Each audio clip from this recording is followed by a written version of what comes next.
મંગલ અવસરે બસ ગુરુની પૂર્ણિમાના મહોત્સવને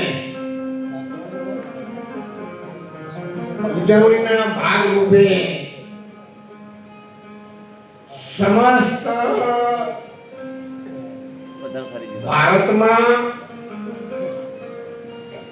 ગુજરાતમાં અને વિશ્વમાં રહેતા ભારતીયો આજે આ ગુરુ પૂર્ણિમાનો ઉત્સવ ઉજવી રહ્યા છે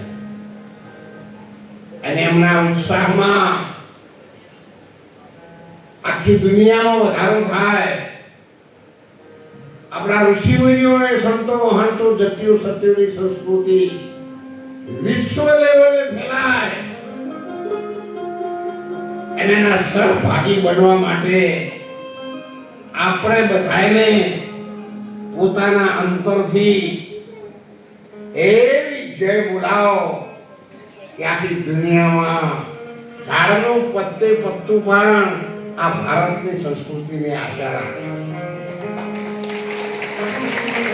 આપણી સંસ્કૃતિથી શાંતિ પ્રાપ્ત થાય અને એટલા માટે આજનો મૂળ પ્રસંગ ગુરુ મહિમાનો એટલે એમના ચરણ પૂજવાનો.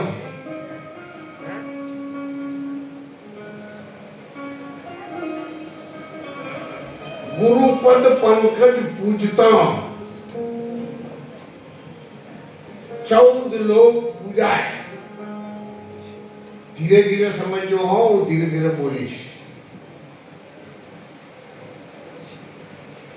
પણ તમને એવું મહેસૂસ થાય કે આપણે આખા જીવનમાં અતારથી ભજનમય જ્ઞાન, ભક્તિમય જ્ઞાન, દેવ દર્શને ગયા, તીર્થ વ્રત જાત્રાએ કરી, પણ ગુરુ મહારાજના ચરણ પૂજાનો મહિમા શું છે અને એનો આપણા ઋષિ મુનિઓના આપણા ધર્મશાસ્ત્રનું વર્ણન કેવી રીતે કર્યું છે અને આધ્યાત્મિક લાઈનમાં એને પિંડેશો બ્રહ્માંડે જેટલું પિંડમાં છે એટલું બ્રહ્માંડમાં છે અને પિંડને બ્રહ્માંડથી ન્યારા સત ગુરુ પાનભાઈ એના હું દેખાડું તમને.